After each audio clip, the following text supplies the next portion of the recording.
Hiya, Barbie. Hi, Ken. You want to go do a podcast? Sure. Jump in. Ladies and gentlemen, Barbies and Kens, Kellys of all ages, and everyone else, welcome to Binging Barbie, a Barbie movie podcast. I'm your host, Jay, and with me I have my wonderful co-host, my very own brunette doppelganger, who will replace me when I get kidnapped by the Queen's trusted advisor, John. For those of you who are just joining us, we are a podcast about Barbie movies. Every week we watch one of the straight-to-DVD Barbie animated movies, and we rate the story, the characters, the animation, the voice acting, and the music to see how it stacks up. This week we will be talking about the fourth Barbie animated movie, Barbie as the Princess and the Pauper. And with us to discuss this movie, we have our very first guest. She's a Barbie movie fan and also my sister, Sara. Hello. Now, before we get into things, we have a question for you to break the ice. What's your relationship with Barbie? Do you have any dolls, or did you watch any of these movies growing up? Yeah, a lot of the movies I would watch on repeat for days on end, and I did own a lot of the dolls, so I could quote a lot of the movies. I'm sure my parents could too at this point. Yep. Yeah. I probably could as well for watching them with you. Yeah, Sarah has actually been rewatching all of these movies with me as we watch them for the podcast, so she's our expert here. Oh.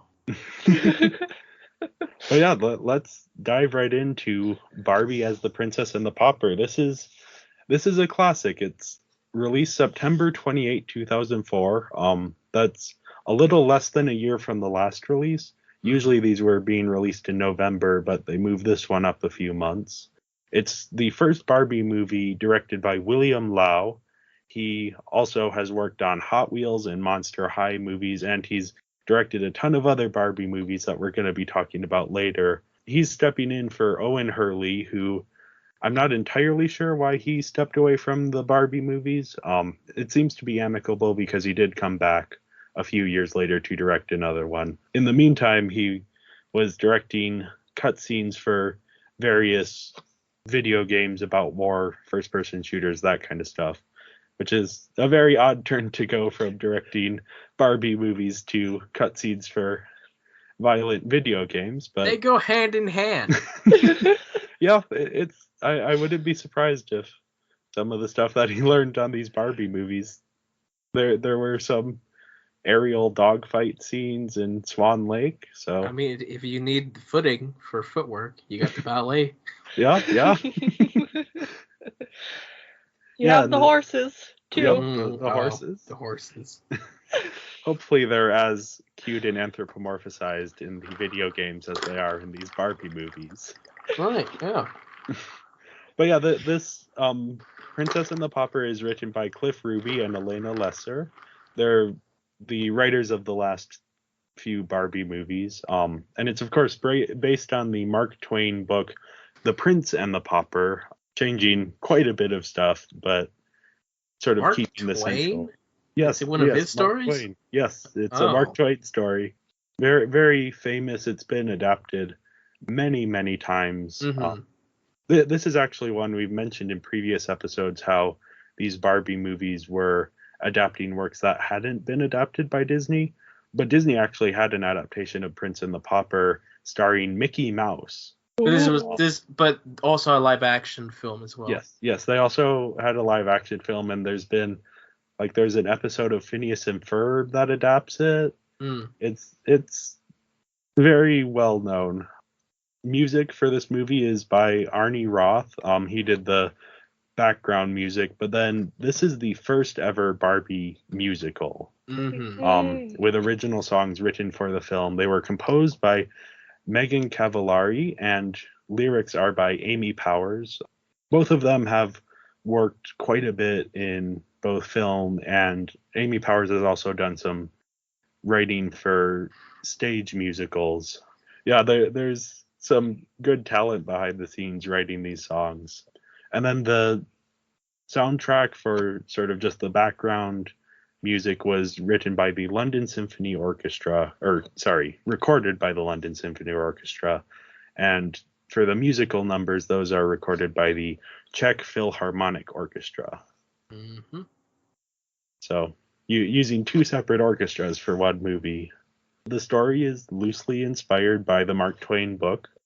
It kind of picks and chooses elements. It keeps this central idea of this royal person and this very, very poor person who look so similar that they are able to swap places. But the book is more so about class inequality in London. It was written after Mark Twain had visited London, and it's kind of this story of a prince who switches places and sees the squalor all of his people are living in, and eventually things get sorted out. He becomes king, but because of his experiences, he rules more justly. He does die at the age of 15, though, so not the happiest ending. But yeah, this movie makes some pretty major changes. It has similarities to other stories. There's some aspects of The Princess Bride with sort of this kidnapping subplot that also kind of reminded me a bit of the movie Fargo. Very different tone, but sort of similar. Kidnapping going wrong and trying to solve that out. And then there's also elements of The Twelfth Night where you have people falling in love with people and twins, or not twins in this case, but. And then it also takes a lot of inspiration from the Disney Renaissance movies, particularly Beauty and the Beast. These were a series of Disney movies in the 90s that sort of revitalized the animation industry and introduced this very popular idea of the modern movie musical.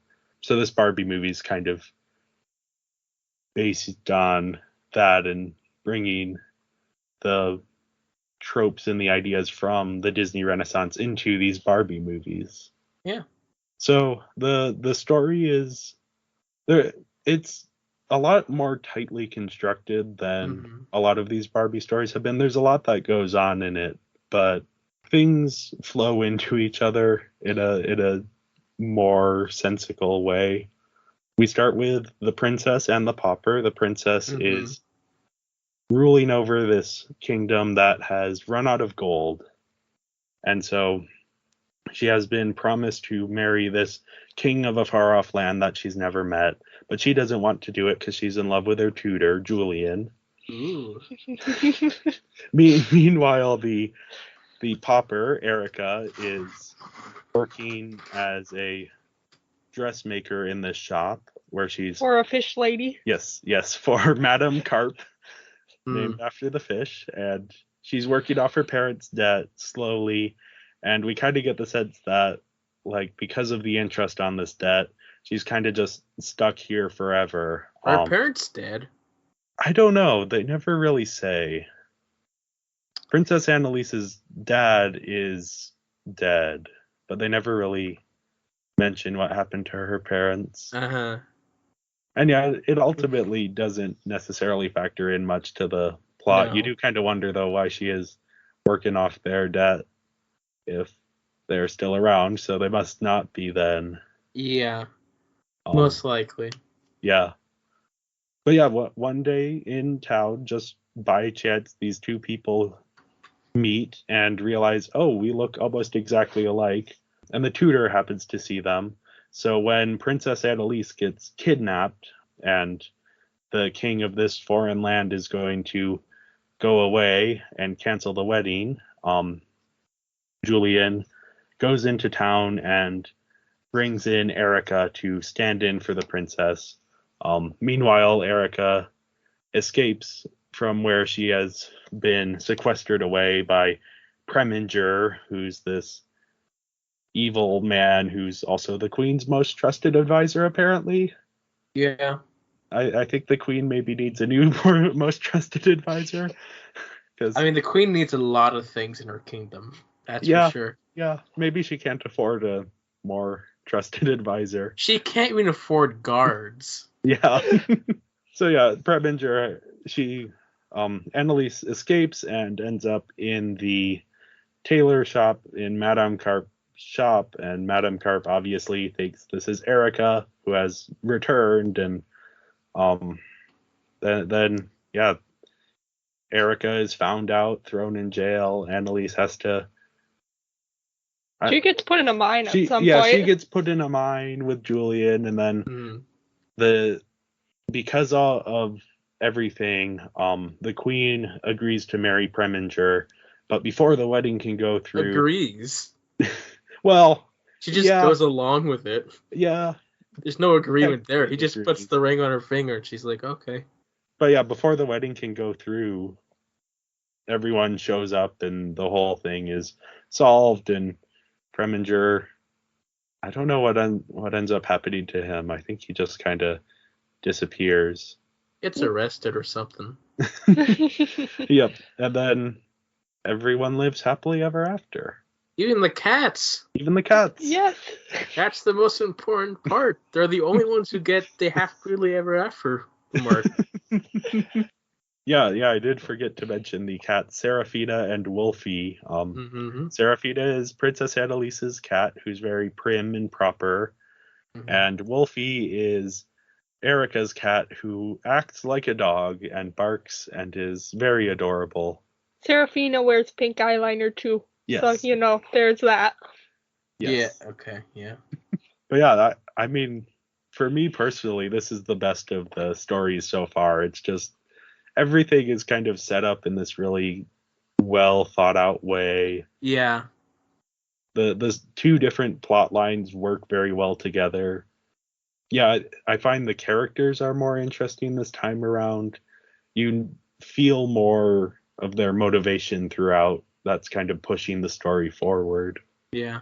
Yeah, there's better villain this time around. What did you all think of Preminger's sort of evil plot here? He switched it very like quickly, because he started out, I'm gonna marry this princess, and then I'm just going to go marry her mother. Just quick switcheroo there. His evil plan is very flexible. He isn't too set in stone in what it's gonna be. It is very evil. Yes. I like that this is our first villain who is not magical. He's just this conniving guy who wants this power. His motivation is clear, and his plan sort of makes sense. Yeah, his initial plan does kind of make sense, where he's gonna kidnap the princess until the king cancels the wedding, and then find the princess and marry the princess. Yeah, like everything works out, except the king has no power if you're married to the queen of blood. Yes. Well, maybe this kingdom has different rules. I didn't know a kingdom can become bankrupt. Well, they ran out of gold. I don't know why. So what? Then you steal the peasants' money. You tax people. That's what you do. That actually ties into one of the interesting things about it, which one of my favorite scenes in the movie is when Annalise first visits the town, and she sees this shop closing down. And in most animated movies, she would walk up to the shopkeeper. Oh, why are you closing down? Oh, we can't afford. We're the gold mongers, and we can't sell any more gold because the mines are all out of it. But no, it's just, we just watch as they close the shop and walk away. And that's kind of the moment where Annalise realizes, oh, these people that I've been looking down on from my palace, like, their problems are not just theoretical. It is, maybe if I get married to this king, maybe I can help them a little bit. Right. Which, this is one of those things where until she gets kidnapped, she's fully planning on marrying this king she's never met. Not because she wants to, but because that's her duty. Yeah. Erica, on the other hand, she's a little bit more. She's already kind of planning a way to get away, and she wants to explore the world and sing for people, not be stuck making dresses. I think The Greatest Showman took some creative, like, I don't know, they copied a few of the scenes at the end there. When Erica's singing on the stage, she like looks, I don't know. But then you see that in The Greatest Showman too, where they have the lady singing on the stage and she looks almost exactly the same. So, I mean, Maybe, uh, maybe Hugh Jackman, who starred and produced in The Greatest Showman, is a big Barbie, Princess and the Pauper fan. Maybe this film was just a storyboard for the real thing. That might be. Somehow I doubt it, but you never know. I mean, it happens. Yeah. Yeah, the pets. There was a dog in this story. Yes. Disappeared halfway through the film. Yes. Just to show up at the dog. very end again. His very New York poodle Mhm. with a gold tooth. Mhm. Who, Like, he doesn't even interact with his master. He's yeah. just there. then he's gone because he's replaced by a horse. And then he's back again at the wedding. Maybe he magically turned into a horse. Because think about it, you never see Preminger's warhorse and the dog in the same scene. So he is magical. Is he the real villain then? Is he the one who convinced Preminger to... I was fully expecting the dog to tell Preminger there's another Barbie out there. But no, the dog's just gone. Well, that's the thing, though, is that, like, I don't think the animals can talk to the humans in this movie. I know, they don't. Which is interesting, since in the last movies they could, to have, like, a switch like that. I think it works for the better, because you can't have... The animals can interact with the humans without messing up the plot. Mm-hmm. You really could have taken out the dog, and nothing would change. Yeah. He adds a little bit of stakes at the beginning. He for adds Serafina. conflict to the cats. Yes. And he brings the two cats together so they fall in love as well. Well, they Oh, could have yeah. fallen in love by meeting, which they did meet right before. But then how would Wolfie show his bravery to Serafina? By saving her from the mine. That does tie into something which I appreciated about this movie, which is that the romances actually work. Yeah. They actually spend time developing the romances. So, like, especially Erica and King Dominic, it's just a small touch, but having the song with the musical montage of them falling in love, it's probably just as much time as we got in Swan Lake, but it works so much better because you get the sense that they're actually spending time together rather than just like a vaguely romantic evening and now they're madly in love. And they're talking about their thoughts and their opinions and such that with the music, which is great. Yeah. But what's also fantastic is that unlike Rapunzel, who the character wanted to go out, but then ended up marrying and staying, here Erica actually goes out and have her adventure and then comes back the way Rapunzel should have been. Yeah, it's actually, not only is it a problem with Rapunzel, it's my biggest problem with the Disney animated Beauty and the Beast, is that Belle starts the movie with, I want adventure in the great wide somewhere, and then she meets the Beast and is like, actually, never mind. Whereas here it's like Erica starts the movie and she's like, I want to visit the world. And then at the end of the movie, the king's like, hey, Erica, we're in love. Let's get married. And she's like, no, I want to go see the world. I haven't seen the world yet. I'll be back. She goes and explores the world.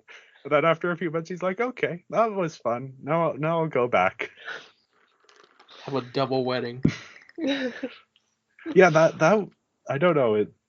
It goes so far to sell their romance that she's like not gonna drop her life goals to marry him. She's like, no, I still have my goal of exploring the world, and you can wait until that's done. I'm just surprised the other couple waited, to do their double wedding. Yeah. Just like... I mean... Yeah, I don't know. Maybe they got married before, and then they did like, we'll just walk with you and pretend like we're getting married. There was no reason for them to get married before, because they found all the geodes. Yeah. Maybe Princess Annalise was so busy organizing the mining effort that she couldn't get married until Erica came back. She lives in a palace. She has other people planning her wedding for her. It's not like she's... But yeah, even the Annalise and Julian romance, they don't have much time that they spend together in the movie, but you get a sense for their friendship that goes beyond just like, oh, they just met and now they're in love. It's, these two people They've known know each other for a other. while. Yeah.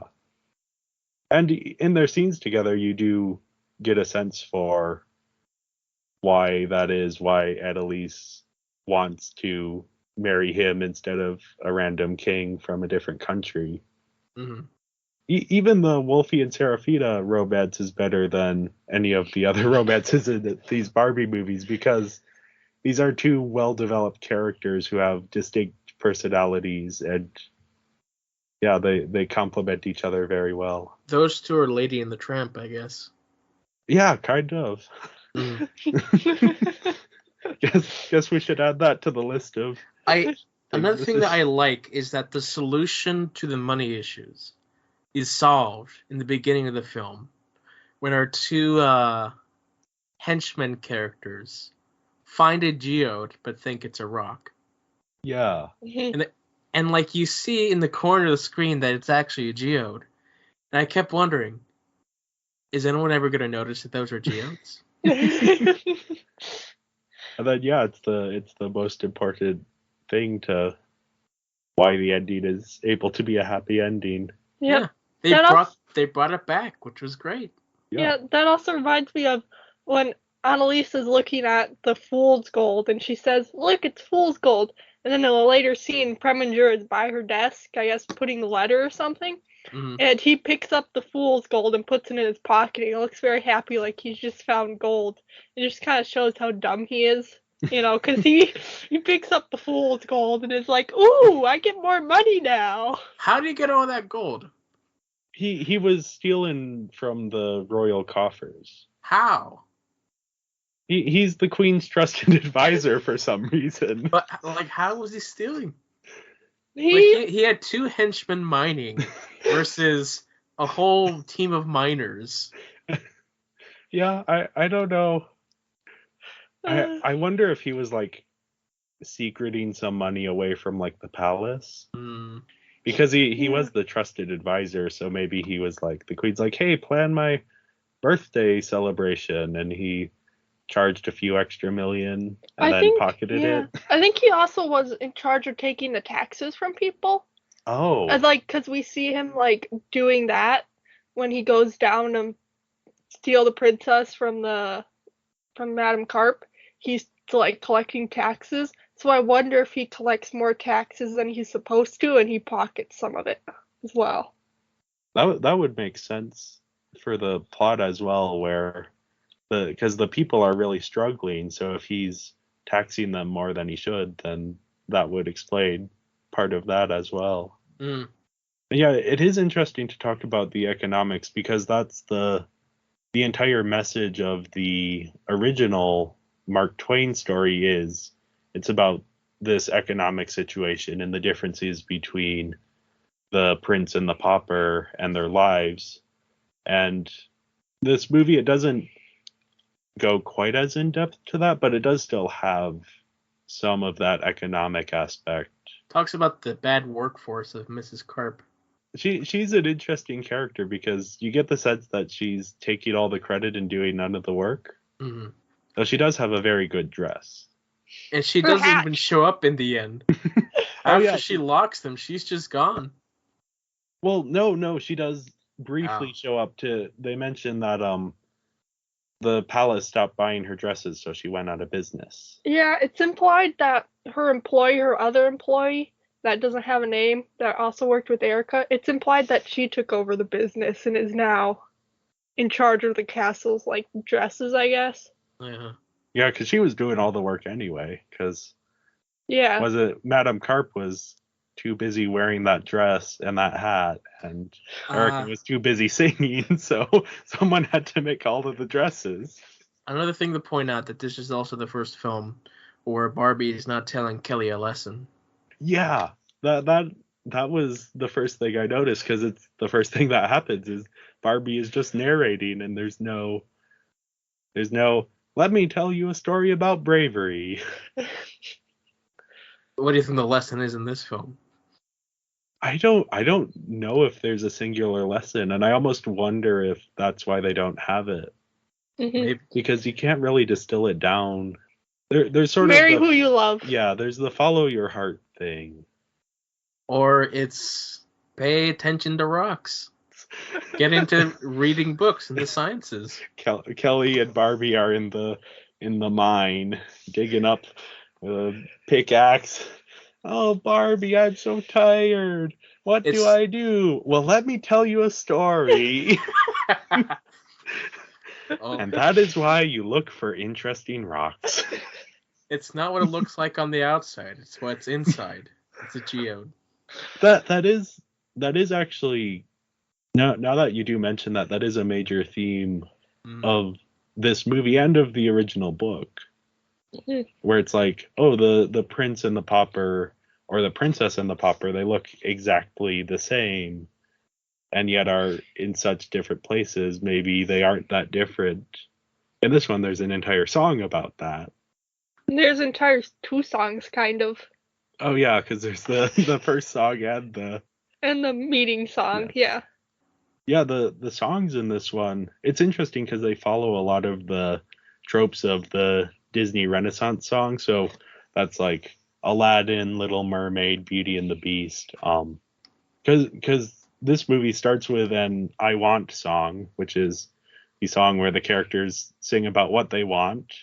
And that is, of course, Free, the very first song of the movie. I think they even in the song say, I want to be free. So here's an interesting note.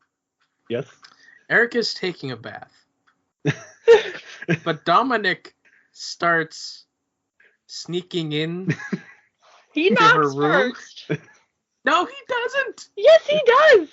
That's part of the song. He hears her singing, and he's like, oh, princess, and he just opens the door slightly. Luckily, she's out, and she's in a robe. But it's still, where's the guards? Who's making sure this random guy isn't going around all the rooms? How was Annalena, who's the girl's name, the other princess? Annalise. How did she get kidnapped so easily? Nobody's watching the palaces. You have that one guard at the gate. Honestly, a lot of this film could have been solved, and Annalise took off her cloak at the gate when the guy was like, "Go away, you're not the princess." It's like, yeah, she could have also showed him the ring, because later she uses the ring to accidentally bring Preminger over. So like, here's my hair, here's my ring, here's my birthmark. You can arrest me if you want, but at least tell people I'm here. Yeah. I think, though, that is a plot contrivance because they do want her to end up in the shop. Right. Like in the actual Prince and the Pauper story, the prince can't get back into the castle because he's filthy. Yeah. Here, she's just the same, but with a cloak. That is one of the... and this is more of an animation note, but because CGI animated movies, particularly early on, the character models were a bit more rudimentary. So the primary way you distinguish characters is through hair color. Mm-hmm. So the first scene when Erica and Annalise meet, my first thought is they look nothing alike. Because even though they have the same facial structure, their hair is so different that you're, in my mind, it was just like, these two characters don't look anything alike. Also, both Prince Charmings look exactly alike as well. Yes, right. Dominic and Julian look more alike than Erica and Annalise, who are supposed to be identical. They could have swapped places. Well, there is King Dominic, which is kind of interesting. He disguises himself as like a page to sneak into the castle, and it's kind of like the play that we almost did, The Ugly Duckling. Yeah. I don't know if you remember that one. I vaguely remember it. That was... I came on just as that one was getting... Booted. But yeah, now that you bring it up, I wonder if that inspired anything here. It's also like Grizzly Beard when he Yes. does the same thing, but different. Yeah, that is a common fairy tale trope of Right. the whole things are not what they seem, and people going into disguise, especially royalty disguising themselves and then seeing what happens and how people treat them. Yeah, then, but this is opposite because it's the commoner who disguises themselves as royalty. yes, well, both happen because Yeah. she Yeah. Annalise disguises herself or barely disguises herself in a hood to go into the town. I don't know if you could really call that hood a disguise, especially since she's wearing the dress that Erica sewed for the princess. Uh-huh. Carp is Yeah. not going to question why you're wearing the same dress. My question is, why don't they wear different dresses? Because they have you look at their wardrobe and they have all these dresses, and she's just like, I'm just gonna wear this one dress the whole movie, not change. Does she just order I want 50 of this exact copy dress, please? It's because you have to make a new dress model to go with your character design. Yeah. It's so much work. Yeah, it's probably the animation. Also, they do have New dress models. Erica and Annalise have very specific color patterns, Mm. and that's how you can tell. Even when Erica's wearing the wig, that's how you can tell. Besides the way they act. But yeah, the story here is just really great. There's so much going on. I gave it a 4.5 out of 5. John, what did you give it? I gave it a 4 out of 5. It's still great. It's not perfection. And Sarah? I gave it a 4.5. So yeah, we're all agreed this is a pretty good story. It is. On that note, let's dive into the characters.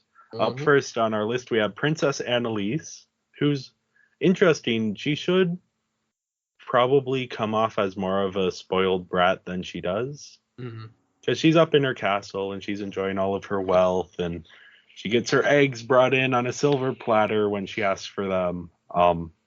But because her storyline is all about her doing her duty for her people, she doesn't ever come off as entitled. Yeah. Or at least not as entitled as she could have seemed. Unlike the character from the book. Yeah. Yeah, because in the book it's more of there's more of a critique there of the prince character. Mm-hmm. And yeah, she has this interesting relationship with Juliet, her tutor, where it's like she is in love with him, but she can't really do anything about it because she's stuck with this king she's never met who sends her all of these elaborate gifts, but with those gifts is this sort of expectation that, okay, we have to fall in love when we first meet or we'll hate each other for the rest of our lives.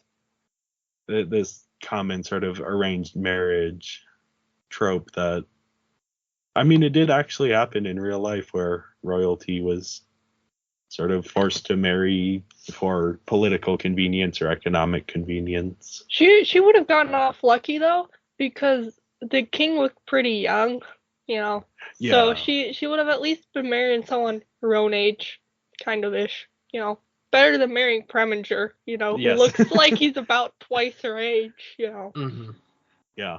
It is interesting to think of, because King Dominic isn't a bad guy. He's actually quite nice.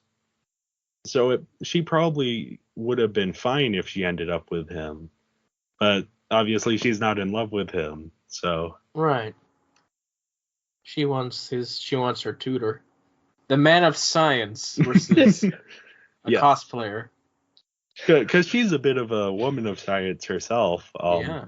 I think the best moment is in the mine when she puts together, okay, we can use the water to float ourselves out of here. I don't know if that would have actually worked in real life, but in the animated movie, it works fine. We've tried floating in It barrels. would work eventually. Yes. Yeah. That's for sure. It might not be quite as quick as, and it also depends on where the water's coming from. Mm-hmm. Also, we've tried floating in barrels and it hasn't gone so well. So, Yes. Yes. there's that too.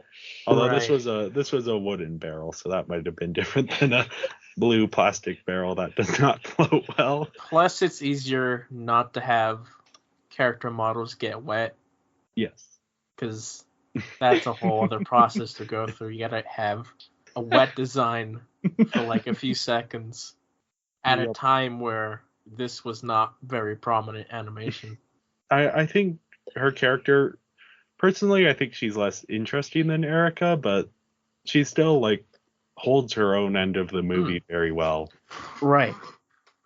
I also like the ghost scene where she dresses her cat up as a ghost. That's just kind of like a fun little moment that Mm-hmm. doesn't really factor in much to anything. But yeah, next up we have Erica, who I think she's the best character in the movie. She's struggling to get by, but she never gives up on anything. She's very kind, very empathetic, mostly honest, except for when she's trying to disguise herself as Annalise. And then, yeah, we mentioned her ending where, the king comes up to her, hey, we're in love, let's get married. And she says, nope, I'm going to explore the world. See ya. Mm-hmm. Yeah. It's also great how she even struggles when she's in the royalty section. Just, it makes her character so much more enjoyable as she has to try and be someone else, but you can clearly see she's trying to. Yeah. The whole princess etiquette, the book of princess etiquette, not to be confused with the book of forest lore, despite both being important.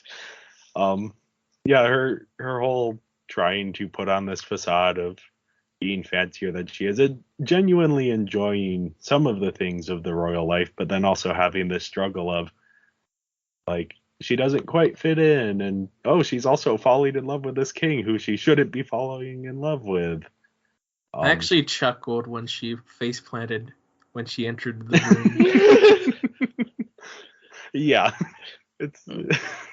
You have never had to walk in heels. Hopefully not. It is hard to and then you have to you have those giant dresses that have their 50 million layers. You have to walk a certain way, look as proper and stiff. And they're floor length dresses, so you make one wrong little move, your dress moves wrong, and your face planted on the floor. You're in a room with royalty. Yeah, Erica is just so interesting because she gets to do the most interesting thing in the movie, which is try and fit in with royalty. Mm-hmm. And that's part of the thing, because in the original book, the pauper isn't there's not much at stake. There isn't this whole kidnapping subplot. No, he's like, I'm not the king. Yeah. And they treat him like he's insane. Yeah. Whereas here, she has to maintain appearances to save her friend. And herself, because she could get executed, Yes. She could get put in jail or worse. Expelled. This is still a kid's movie. Yep, she does get put in jail. That is interesting. There's the lack of guards again in the jail. Oh, there's that one guard. No, they just brought that one guard from Rapunzel. Yeah. And I think Prince Dominic is the other when he's in his guard costume. I think he's the other guard from Rapunzel. He found out a way to look like that. Became king. He is very fond of disguises. I think that's part of why he doesn't mind that Erica was just pretending to be Princess Annalise, because that's his entire thing is I'm gonna wear a disguise. Yeah, he lives in deceit, but he loves honesty. Yes. Put that in his Tinder profile. Yeah, on that note, do we want to talk a bit about Dominic? He's kind of interesting. I think we've exhausted a lot of what his character is, and that he loves disguises and loves honesty as well. I remember he's willing to help another kingdom. Yeah. With their financial situation by getting married. I remember. Interesting. Yeah. I remember the first time I watched it, and he came out, and he was supposed to be disguised as a page. I already knew that he was the king, and I didn't realize there was a whole thing about him being disguised as a page. I just thought he was the king, and then he like dresses up as the guard. He's like, I love disguise, and I'm like, where did that come from? It's not like you were doing that. Like, I don't know. I never put it together that he. I didn't realize that he was dressing up as a squire until he said Yeah. he was. It's like, oh, so you didn't dress like that for fun, for reals. Yeah, because there's several scenes where you're thinking, why are they talking about the king like that when he's in the room? Is this not the king? Is he just a prince? Like, what is this? Because he is the same model as Ken, and he's voiced by the same actor as Ken in the other movies. So you just automatically assume that he's this important king that everyone's talking about. Yeah. Yeah, he's an interesting character, though. Much more interesting than Ken has ever been in these movies. Mm. He has a bit more personality. He can play piano. Yes, he can. He can play piano, yes. Julian is Julian. Yes. He's sort of... He helps move the plot along. Yeah. Quite well. But, yeah. He's probably the most clever character in the movie. Mm-hmm. He's very bookish. He has those cute little glasses. Yeah. Has anyone seen my spectacles? Yes. There's that whole plot line, which is clever on his part, that he's like, the one person who's going to recognize the princess is her mom. So let's just remove these spectacles from the equation, and that won't be an issue. Right. And it works quite well. It's a very clever moment that, because it doesn't need to be in the movie. You don't have to have that. No. But that they put it in there just shows that, okay, the writers are kind of thinking of what's going on here, and they're plussing the material. He's also very quick thinking in trying to solve a way to not make the situation get worse. Where it's like, oh no, the princess is missing. Well, let's buy ourselves some time. Here's a lookalike. Yeah. And it is interesting that he's doing it even though he's in love with Princess Annalise. Because he could just say, oh no, the wedding's canceled. Guess I have to marry the princess now. But no, he feels the same duty to the people that Princess Annalise does. He does get captured quite easily. He does, yes. Though that's a common thing he has in common with a lot of characters in this movie. Because also Princess Annalise and Serafina gets captured twice. Yeah, I like when they capture the cat, and the guy's like, all right, our work's done here, we can go now. And then the other henchman's like, you idiot, we have to capture the princess. Well, then why did we capture the cat? Yeah, the side note on the henchmen, they're probably used just the right amount. Too much more of them would get annoying, but yeah, they have their moments, and I think the best one is, well, the ghost scene is just fun. Mm. And then when the one tries to disguise himself as Princess Annalise, and oh yes, it does not go well in any way, shape, or form. I think their best moment is just the beginning of the film, when they throw out a geode thinking it's just a rock. Yes.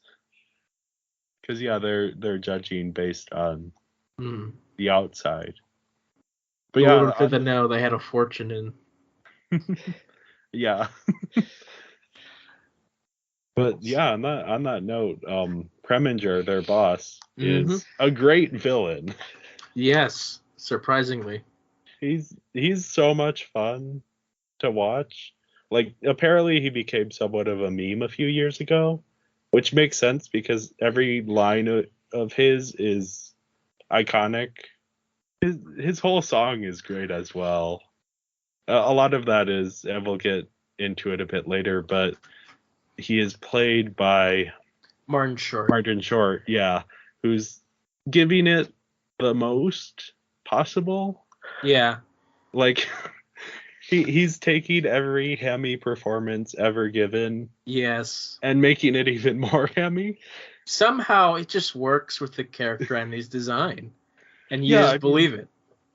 Because, yeah, he's such a vain and conniving character that, I mean, they introduce him as the queen's most trusted advisor, Mhm. and there's a portrait of him, and you go, why?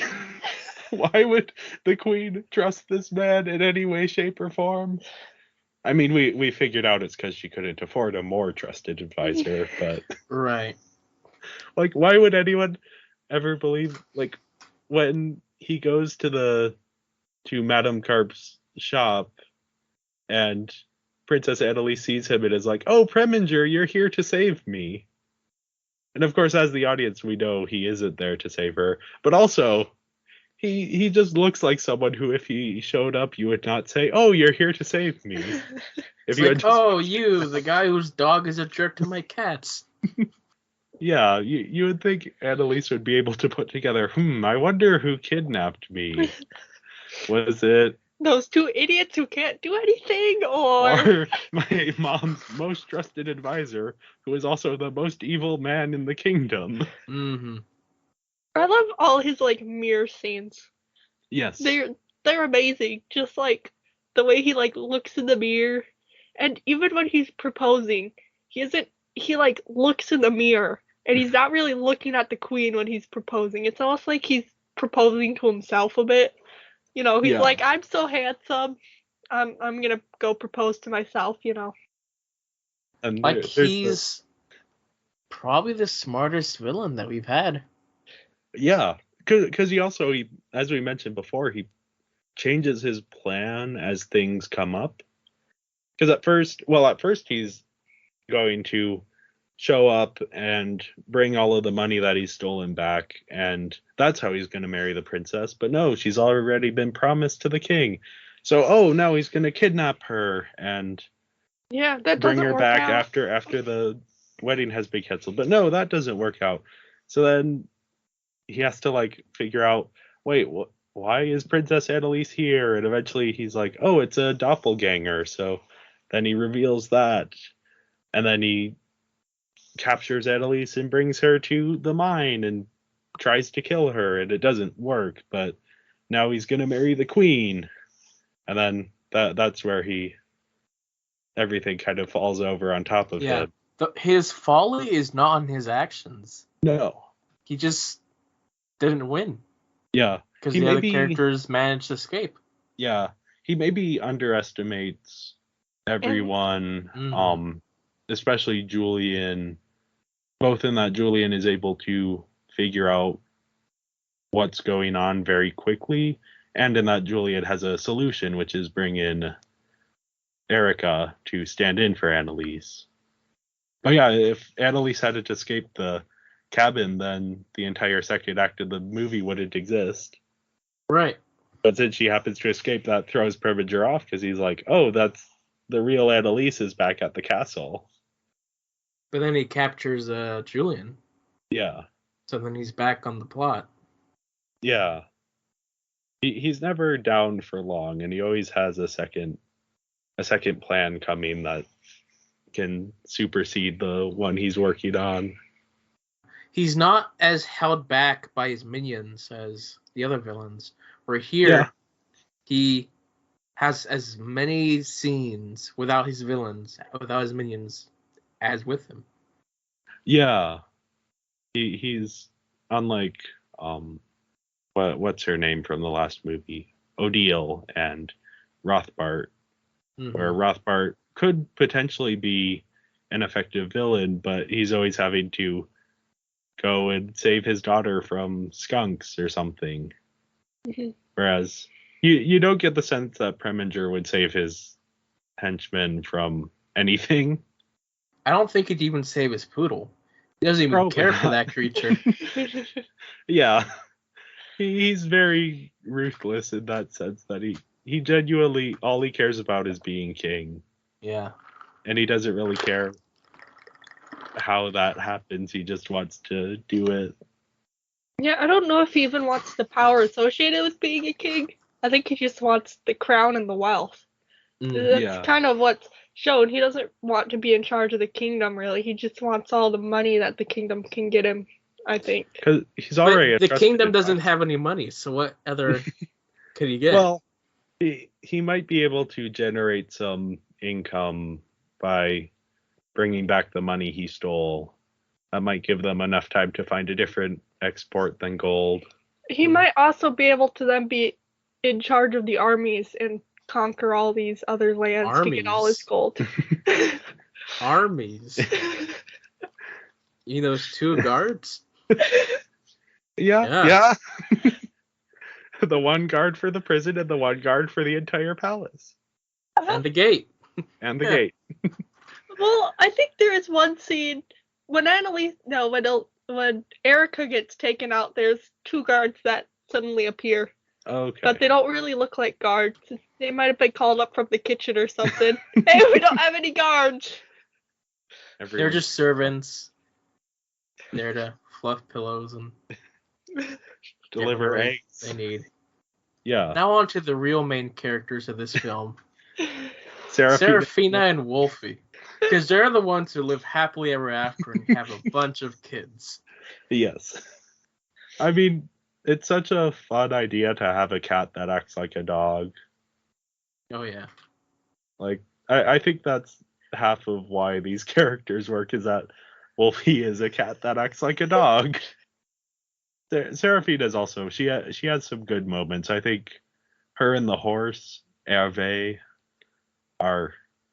they grow a little bit of like a friendship throughout the movie. That. Oh yes, the horse. I think the horse was loyal to Preminger until he met Serafina, and then that's why he turns around at the wedding. Okay. For Serafina. So it's kind of like a Serafina brought the bad horse over to the good side. Yeah, that might be. He's just a horse doing his duty. He's German first. French? He's German, wasn't he? Because no, he was counting. Is that French counting? I think that's French counting. Yeah, that was French counting.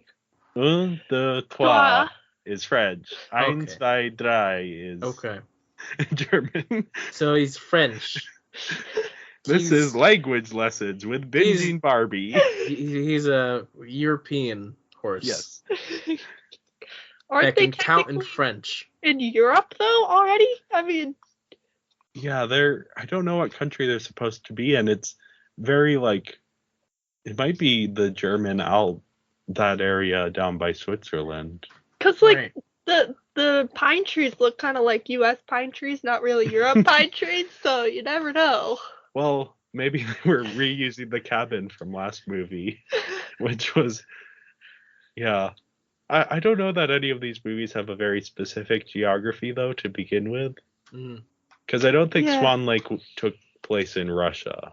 Yeah, we'd have to look, because the tutor says the name of the tree, so you might be able to figure out from the name of the tree where it grows most. Yeah.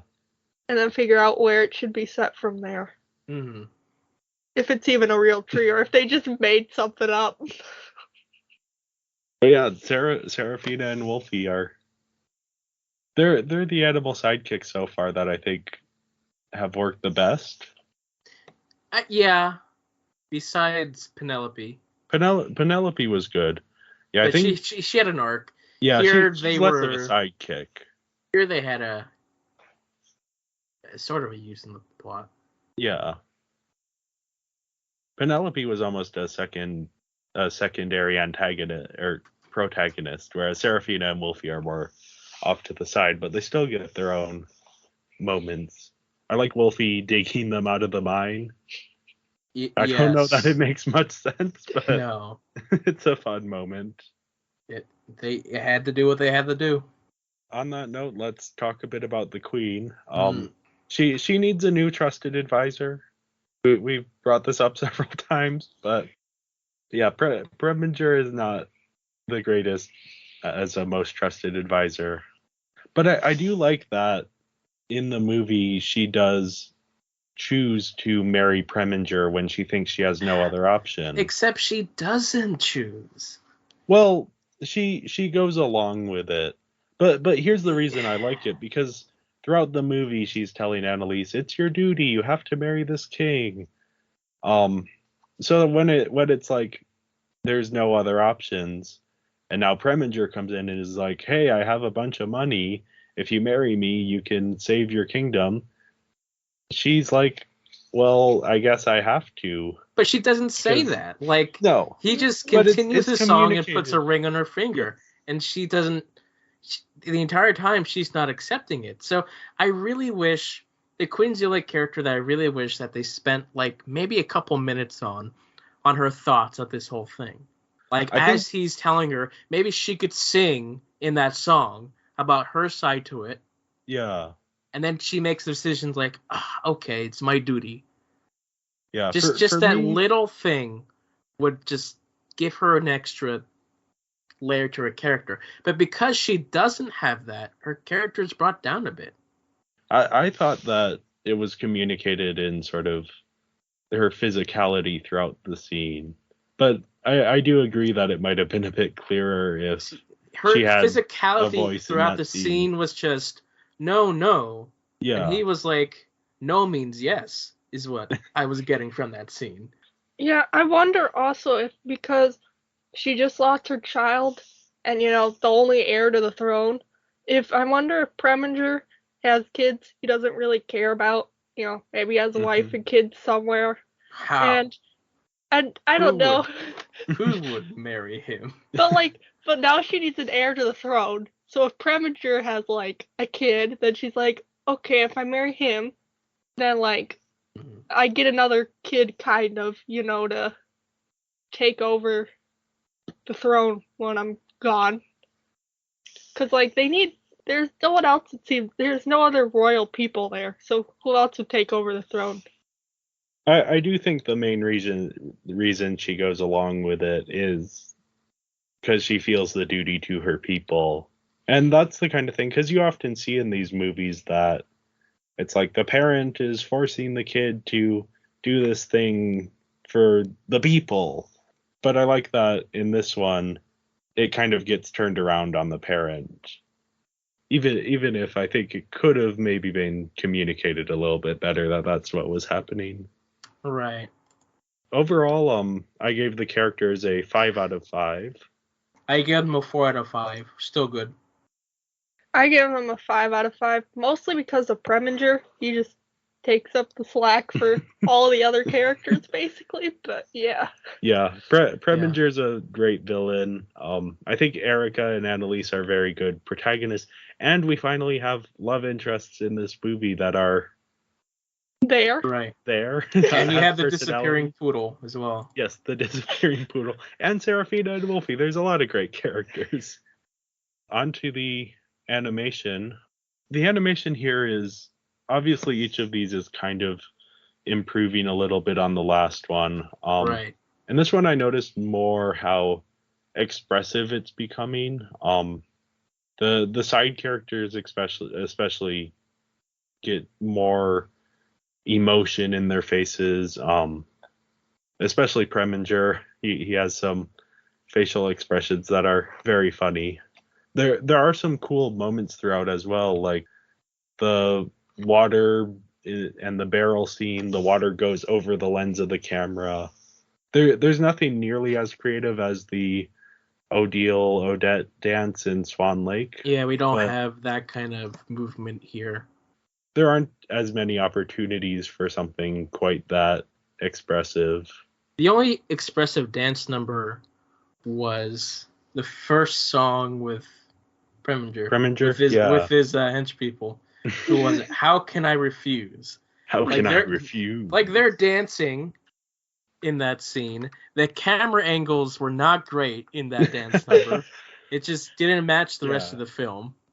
And it's filmed in a mine that isn't very visually interesting. Right.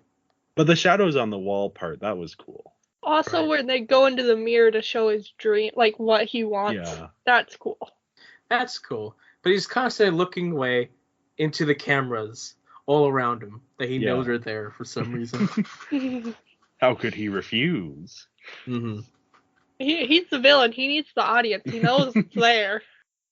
Yeah, I think the musical numbers were for the most part good.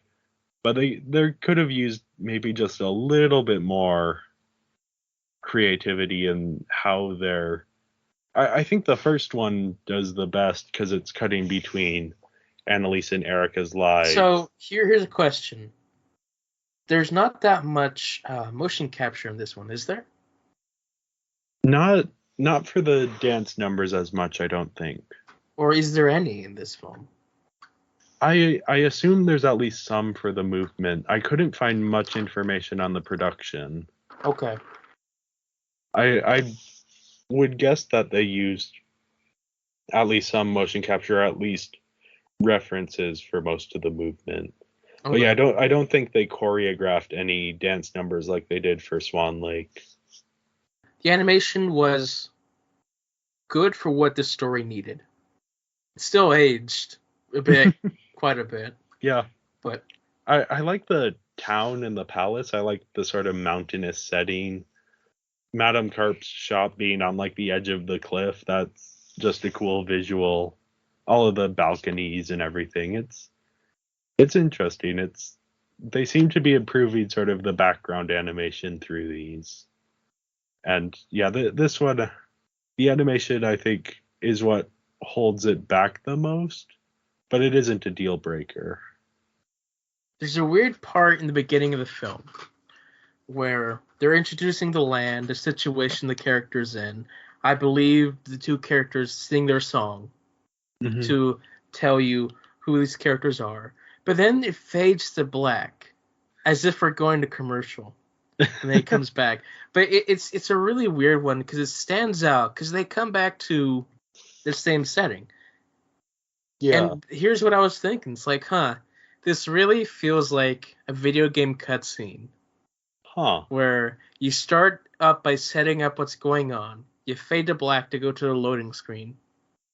And then you fade back in where you have an in-game lower graphic cutscene is where we start. Yeah. It's an odd editing choice, but it's there. No, it is worth noting that these movies did air on, I believe, Nickelodeon. Right. But that was after they came to DVD, so these were designed for DVD. So I wonder why that. I didn't even notice it when we were watching it, so. Right. Well, it fades to black and then the butterflies come on. Okay. So. But this was after the butterflies. Oh, okay. So it was weird. There was also like a few fades to black that felt like this film was stylized to look like a theatrical production in terms of the lights go down at the end of the scene and then they come back up at the next setting. But that might not be their intention. It's just like, we got to put this. We don't know how to get on to our next setting, so we're just going to fade to black. I didn't notice any of that, which is, I don't know that I would have. I would have to rewatch it. But I do almost wonder, because we were watching the DVD version that came out in 2004. I wonder if the version that you were watching might have been the TV version with the commercials edited out. I don't know. I don't think it was. Yeah. Again, it might be in the actual movie and we just didn't see it. But yeah, that's interesting. Let's see. There's only one other piece of animation that I was thinking of. It's when what's the Salamina? Serafina. Yeah, or Serafina. She chases like a fake mouse when she gets captured. Yes. There's a detail that's not done in this film, and of course they wouldn't. But cats, whenever they're chasing something or they're trying to catch something, their whiskers will move towards the object, and that's how they hone in on it. Here, the whiskers were just stale, pointing away. But like, this is more of a newer discovery than what it was back then. So it's just this thing I pointed out. Yeah, that's probably budgetary reasons they didn't want to animate that. Or they didn't even know that was a thing. Yeah. Now that I know it's a thing, it's like, that cat has got bad senses. I mean, she did let herself get captured twice. Oh, yes, she did. It was a very long rope, too, on that mouse. Yes, the mouse had a very long rope on it. Either that or the... How did the mouse get there? Yeah. If they're Just pulling... They had the poodle bring it up. in That would her be the only room? thing that would make sense. Unless they snuck into her room, set the mouse down quietly enough that Serafina didn't notice until after they had left the room, but the mouse was in the room. I don't know. That might just be something we have to suspend our disbelief for. Yeah. Yeah, I guess you do. Even with that, I gave the animation a 4 out of 5. John, what did you give it? I gave it a 3.5 because there wasn't anything that stood out like in the other movies where you have the ballet or the sword fighting. Here, it was passable for what it needed to be. I gave it a 2.5 because really compared to some of the later Barbie movies that come out, it isn't really that great of animation. I mean, there isn't a lot of movement going on. It's very stiff. You know, even when the people are walking or anything, you know, it's just very stiff movement. Next up, we have the voice acting. Oh, yeah. Kelly Sheridan comes back as Barbie. This time she's playing 2 roles. She's playing both Annalise and Erica. Just the speaking voices, not the singing voices. We'll talk about the singing voices in the music. Right. Which, yeah, I mean, just to, like, head it off at the pass, I do think it is a smart idea if your voice actress isn't a good singer to bring in someone else to do the singing. Except Kelly is a good singer. Okay. Which is shocking to me that she wasn't singing. Okay, I didn't realize. I assumed they brought in different voices, but yeah, I had never heard. Well, maybe she does in some of the other Barbie movies, but She sings. I know she sings later in My Little Pony. So okay. The fact that I know her to be capable, and she's not singing here, even though it sounds exactly like her. Yeah. What's even more shocking is you have 2 different singers. Yes. Instead of just one playing duo too. It's they both sound alike. It's great. Yeah. Great casting. All 3 are doing such a great job with these characters, and Kelly Sheridan has the difficult role because she has to play Erica and Annalise as separate characters who sound enough like each other that you buy that they can pass for each other, but different enough that the audience always knows who is who. She does a good job because you can tell who's who. Yeah, it's a tough thing, but she sells these 2 completely different characters as different characters, even when they're talking to each other. Yeah. Yeah, you can even tell when Erica's trying to act all princess-like and, you know, talk. You can even tell that she just doesn't put on her Annalise voice. You know, she actually does Erica trying to do Annalise's voice. And you can tell. This is probably her best performance of the 4 films we've seen. Yeah, this is where she stands out the most because she has this incredible way to show her talents to be like creating 2 characters who are very similar but also very distinct. Plus the characters are just better defined here as well. Yeah, that's I think across the board because we have a lot of returning performers here. I think Mark Hildreth, especially, who's played Ken in all of these movies except for the Nutcracker, I believe. And now that he actually has something to do as King Dominic, his voice stood out a whole lot more to me, just because his character has better writing. But yeah, obviously the standout vocal performance here is Martin Short as Preminger, just giving it 125%, going above and beyond, doing the most wild vocal intonations you could imagine. He has like his gasps, his groans, his laughs, everything is just like immediately recognizable as Preminger. I just imagine this would have been so much fun to voice. His pitch is going up and down, up and down. It gets Yeah. so high at one point. Yeah, and it's like even in a word, it'll go in like a 2-syllable word. He'll bring it up and down and up and down and up and down. Up Like to a there- falsetto. Yeah, Even higher. it's kind of ridiculous, but it works so well. Yeah. How does he do it? I don't know. And he also does the singing voice for Preminger very Mm. well, bringing that exact same energy to the singing. Right. And then, yeah, we also have Alessandro Giuliani playing Julian. Mhm. He's doing just an incredible job. Brings a real humanity to Julian's character, and he also gets to sing a song. Another great performance. Those are the performances that stood out most to me. We have Kathleen Barr coming back for Serafina. Yes. I always enjoy her. Yep, and Ian James Corlett has been in several of these as well. Yeah. Um, He's doing weird whatever he's doing for Wolfie. yeah, Australian? maybe. I don't. Okay. The accent work in these movies is never perfect. No. Gary Chalk as Hervé is also doing an interesting French accent. Right.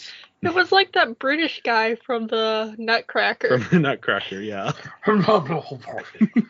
Yeah. Yep, the French equivalent of that. But yeah, overall I gave the voice acting a 4.5 out of 5. Just great across the board. Did you? You gave it a did I? 5. Oh, I gave it a 5 out of 5. You're taking my rating? You Yeah, copying sorry, me? I've miswrote my thing on there. I was thinking 4.5 seems a bit low because Martin Short is doing such a good job, and so is Kelly Sheridan. So I gave Yeah. the voice acting a 5 out of 5. Yeah, I gave it a 5 as well because overall I was really enjoying the performances of our main characters. Like Kelly really stood out to me in this one, which is great. My rating's a 4.5 out of 5 because I mean I've heard better voice acting in the other Barbie movies, and just I'm just kind of sad that they didn't use the same singing voice as all the actors, right? You know, especially for Anna and Annalise. You know, I feel like could have been a lot better. So Yeah, on that note, we can talk about the music. Yeah. Oh my. Yes. Music. So it's interesting how much having the music in this movie improves it from the other movies. It does. Because It also, like, the music is not just there to have a song. The song moves the plot along by talking about the characters' thoughts, what they're feeling, what their life is, what their plan is. Like, there's not a moment where you're just bored. Each song has a point. Even the cat's meow. yeah, and it's great. I mean, musicals, what they allow you to do is, you know, they allow you to have a song where a character says, "This is my motivation," and you just kind of go, "Oh yeah, this is a good song." Whereas in Rapunzel, do you ever really understand Rapunzel's motivation? Well, you kind of do, but imagine if she could have sung a song like "Free." Yeah. I don't know. It helps you connect to the characters so much more. Yeah. It's part of my issues with a lot of Broadway musicals in general. Yeah. Where most of them are just fun songs to have, but they don't do anything for the story or plot. And while they're catchy, it's my frustration. I hate them so much, but they're catchy. Yeah. But they don't do anything for the story or characters. I love it when you can do both. Have it be fun and catchy, but also have it be important. And I think a lot of this goes back to the Disney Renaissance with The Little Mermaid and Beauty and the Beast. Very, very famously those had songs written by Howard Ashman and Alan Menken, who Howard Ashman had like a very tight control over what songs were used, and like each song had to have a purpose in the story and sort of musically to be in the show or in the movie. And they're definitely building off of that work for this movie. Amy Powers, who does the lyrics, she has a pretty difficult task to bring all of these characters and their motivations into song, but it works so well. It's a kind of musical movie making that, as you said, John, doesn't necessarily happen to the same degree anymore. But anytime you find a musical that just like works well, it's magical to watch it unfold. I want this album. Yeah. Like, I really enjoy these songs. Like, I don't typically enjoy songs on first viewing, but like, I enjoy these songs very much. I think they're good. Yeah, and it's great to hear you say that, because I had that same feeling about it, and I was wondering if it was just nostalgia because I watched this movie as a kid quite a bit. Mm-hmm. But no, the songs are genuinely good, both in the movie and without. Though especially in the movie, I think they just plus the material so much. Mm-hmm. They do. And it still surprised me that like it's not Kelly singing, and that there's two different singers that sound exactly the same. It's so great. Good casting. Yeah, and then I mean, though, when you listen to it with that in mind, you do hear the subtle differences in their voice, but they complement each other so well. Right. And yeah, so we have Julia Stevens is performing Erica's voice, and Melissa Lyons is performing Annalise's voice. Julia Stevens gets a few more songs, but yeah, they're both doing an incredible job and matching the performance that Kelly Sheridan gave. Just really great. Yeah, I think honestly, this is rare. Yeah. To have this many people sound similar. Yeah. It's so good. So good. Yeah. And on another kind of note about the songs, I remember like this was one of the movies that I actually enjoyed all of the songs and wanted to sing along with all of the songs.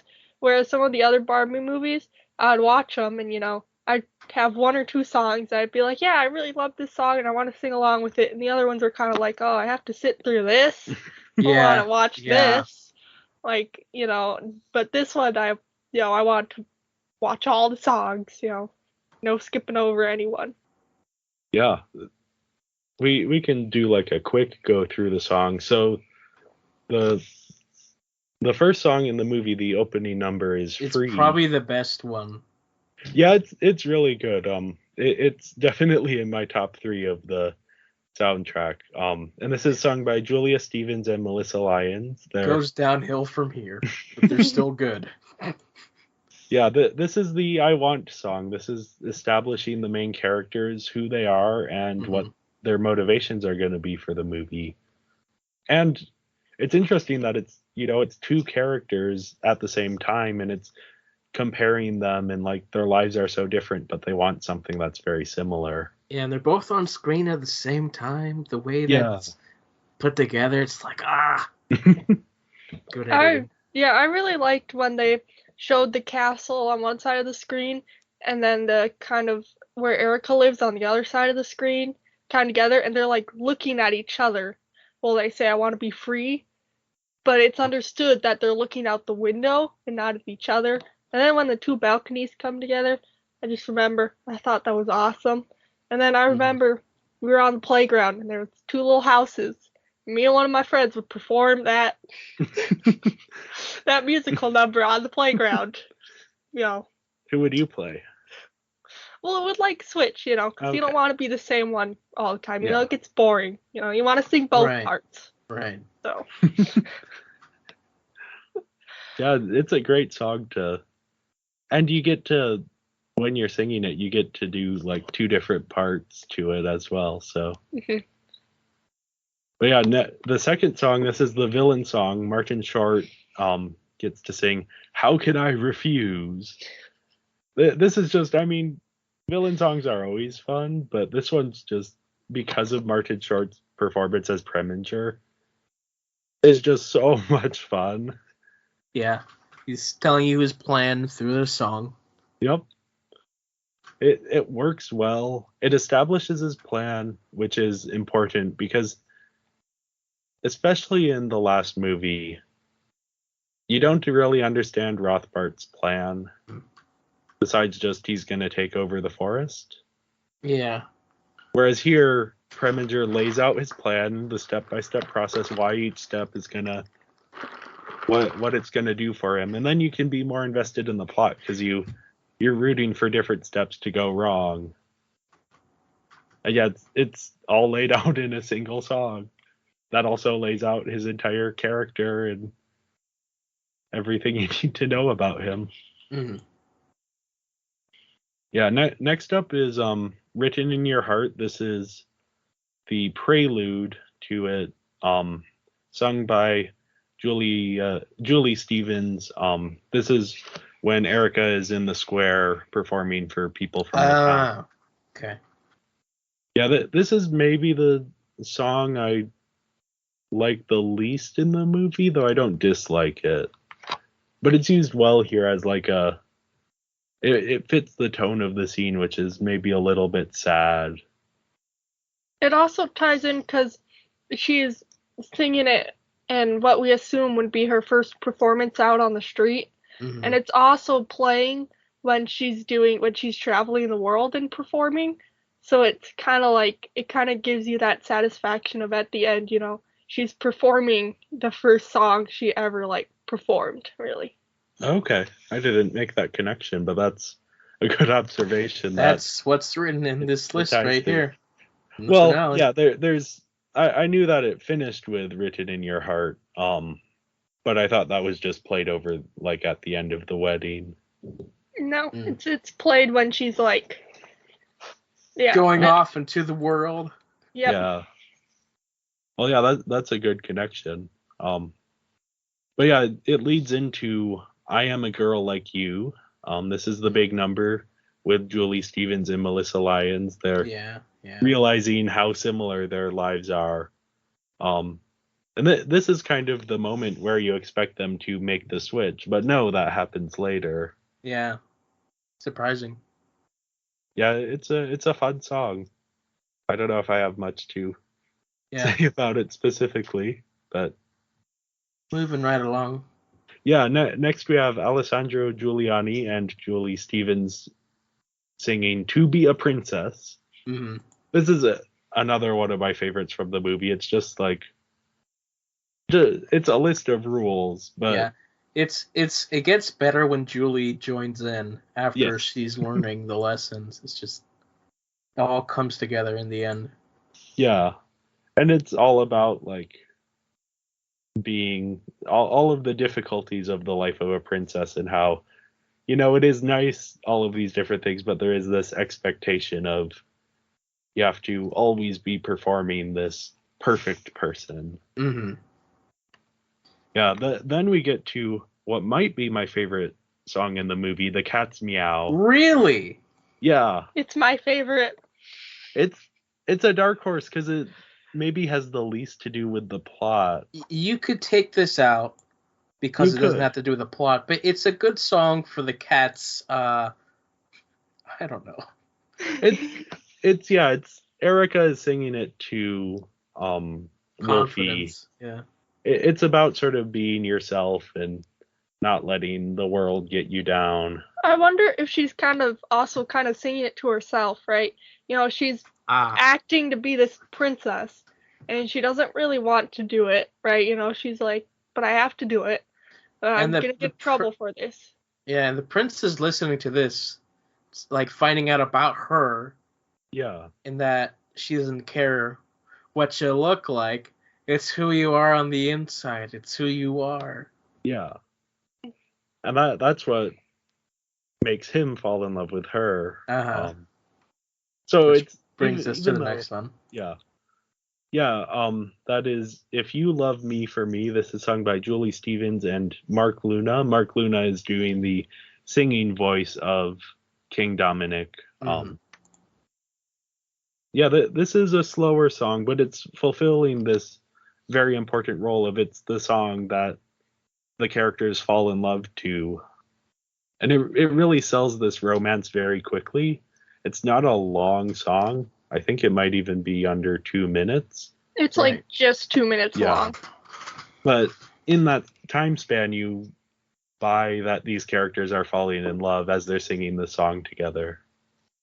I really like how it like starts out with like he's playing the piano to show off or whatever, you know. And it starts out this classical, oh, it's just gonna be this classic, you know, everybody learns this song, you know, when they're kids, into the love song. And then they have the split part where if you actually look at the lyrics, when the Erica's singing her part and Dominic's singing their part like at the same time, they both kind of say what they want in a romance, like over top. Okay. And then they end both together, if you love me for me. So it's kind of like saying Dominic wants this, Erica wants this, but they both want the you love me for me part. So Okay. I didn't even notice that. This is why we have you on here to make all of Yes.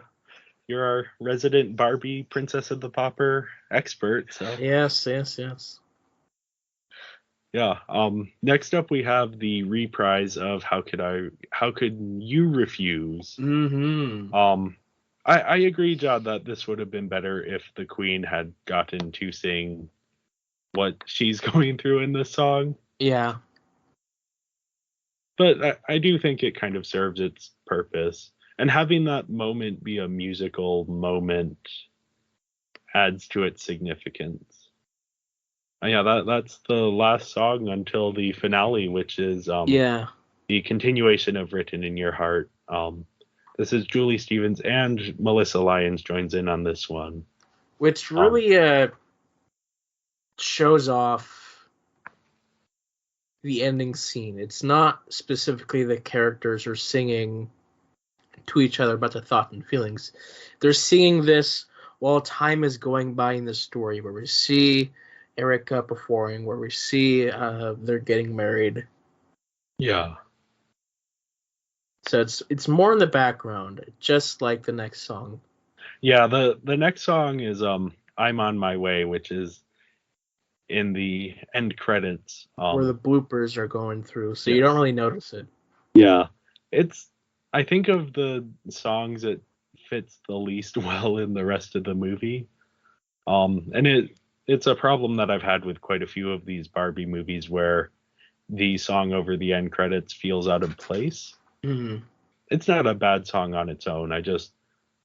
They might have been better off doing like a replaying Free or something else over the credits rather than this original song. But yeah, speaking of the credits, do we briefly want to talk about the bloopers? Yeah. You sound a little weary of them, John. See, I don't like it when bloopers are unnatural. Okay. Scripted. The Seraphine one is pretty natural, though. I think, you know, the horse is trying to practice with the. But it's scripted, and I don't really care for it. Which it's also a trope that many films at this time period did. Yes. I believe especially Pixar animated. started it. Yeah, especially animated. Yeah. So it's just Yeah, I don't think any of the bloopers were transcendently funny. I like the Premingers. Is that me in there looking at me? Lucky me. That was kind of a fun one. But yeah, they show that the team behind the movie is willing to have a bit of fun with it. Right. But I don't know that they are transcendently funny. See, it would be funnier if they would animate the actual bloopers in the studio. Yeah, like of the them being frustrated with their takes and such. yeah. I think they probably just wanted some more like visually interesting bloopers. Something to keep the kids onto the Yeah, credits. Yeah, yeah. I thought they were the most funny thing when I first started watching it. So, I'm it's sure. like Yeah. my favorite thing. But yeah, now when I like rewatch it, the bloopers aren't that great, Yeah, as a They're no fine longer. art, they don't fit into my fine art. How dare they do this in my Barbie franchise? They're Yeah. not thinking of the adults. Yep, that's the issue with these Barbie movies. You're gonna Mhm. love Princess and the Popstar because they do not think about. I watched it like right Oh, after, no. like a few years after watching Princess and the Pauper, and I watched it and I thought it was the best thing ever. I watched it recently. Worst, no. So you're gonna love that one. Don't tell me this. But that's a future episode. We may have to bring your comments back and see if they stand. I assume they will though, because you are our expert here. You're the Yeah. expert. I'm expert in Princess and the Pauper, not to be confused with Princess and the Popstar. Yeah, we'll talk about it when we get to it. It But almost anyways, Yeah, we all let's gave the music a 5. yeah, 5s across the board for the music here. Mm-hmm. Yeah, just it. Not only is it good music, it also makes the rest of the movie better. Right. And it feels like the secret sauce because the previous Barbie movies have their moments, but the music here really ties everything together. So yeah, Secret sauce. yes, Barbie and the Secret Sauce coming 2022, the DVD. It's Barbie as a chef. That does seem like a Barbie movie, though. And then you could have Kelly at the beginning making this ingredient, making this thing. Oh, it never tastes good. And then Barbie, like, you just let me tell you a story about the secret sauce. Mattel better pay us when they make that movie. We'll be the But- writers of the new one. Yeah. Bring Yep. back Kelly. But yeah, on that note, let's get to our final scores. Mm-hmm. So total of all of my points is 23.5, which is a 94% overall, or a 4.7 out of 5, which is a very good score for a very good movie. Right. Yeah, me and Sarah both have 21.5, which is 86%, and 4.3. This is our highest rated film yet. Yes. Our average rating of this is 4.3 out of, or 4.4, Yeah. sorry, out of 5, which is very good. Mm-hmm. Definitely the best movie so far. But next week we have Barbie Fairytopia. Mm. It's I'm interested to see what everyone thinks of it. John will finally get to meet Bibble. In the meantime, thank you everyone for watching. You can find us over on social media. Our Twitter is at Binging Barbie. There you can find just a link to all of our other social media. You can go and follow us on Letterboxd, where I have a current rankings list of all of the Barbie movies we've talked about. If you're wondering where things fall based on their numerical score, you can follow us on Instagram. And of course, subscribe, leave a comment. We love hearing from you. Any feedback is appreciated. And join us next week when we finally discover what a Bibble is. Is it going to be John's new best friend or his new worst enemy? Tune in to find out.